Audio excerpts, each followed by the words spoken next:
Hello everyone.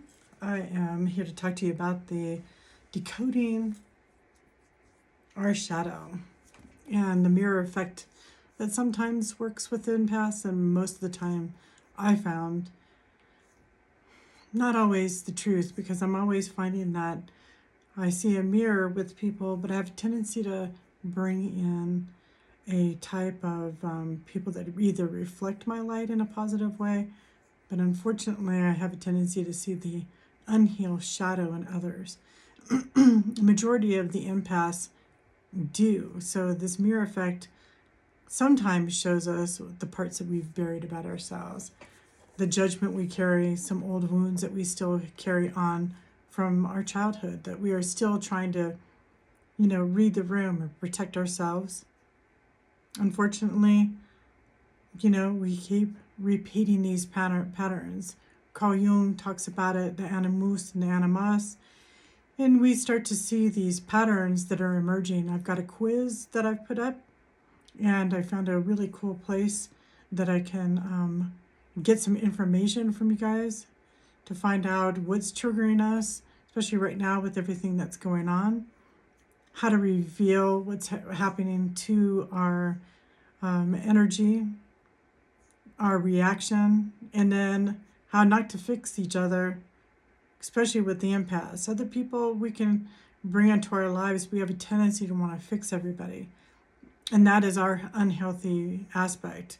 I thought about it the other day. I was like realizing that I've got an unhealthy amount of certain people in my life that I've always kind of noticed they're always around in my energy field, but they don't believe in any of the stuff that I believe in at all.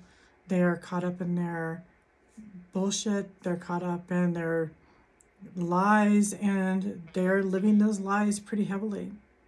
And unfortunately, I don't know how to help those people escape any of that type of stuff.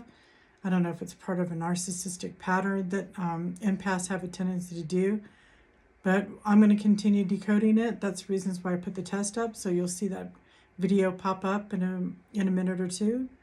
Depending on if I'm going to do a short or if I'm actually going to do something a little bit longer.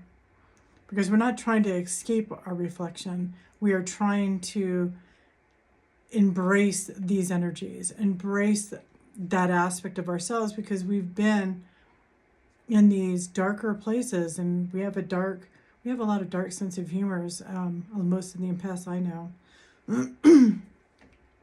So as we start to decode and reclaim our power, a lot of people will be calling you and interrupting your time, basically going, oh, she's actually going to be taking care of herself for the first time. We're going to interrupt her and say, hey, you need to solve this problem. Hey, I need you to work on me today. So here we are, continuing. Got the hiccups and the burps.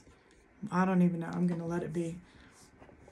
We'll see if anybody watches this. I found I was doing really well, and just something shifted in YouTube again. So, when we stop running from our reflection, the shadow can become our teacher. And I am Lisa Marie, and I've been doing this decoding of the shadow, and I'll be putting up part 2 tomorrow. There's no shame and there's no fear. We're just wanting to fully awake to what's going on with ourselves, especially with all of the narcissistic crazy stuff that's going on, the behaviors, the energies that are just occurring on planet Earth itself. We're finding that we're just needing to make some big changes, but we don't even know where to go. And breathing is one of the key things that I have found over time that actually works. I've actually circled around. I was teaching it back in 2011 and 12, and I had a lot of clients leave during that time that had some pretty severe illnesses and stuff. So here I am back circling around to this energy. And hopefully You'll take that quiz. I'm going to do the link below. And I will see you guys tomorrow because I'll be continuing to decode the shadow aspect. The shadow is not something that we should be running from. We should be embracing this aspect of ourselves. So, as I said, take the shadow awareness quiz, and the link is below. All right, guys, have a blessed rest of your day. All right, bye.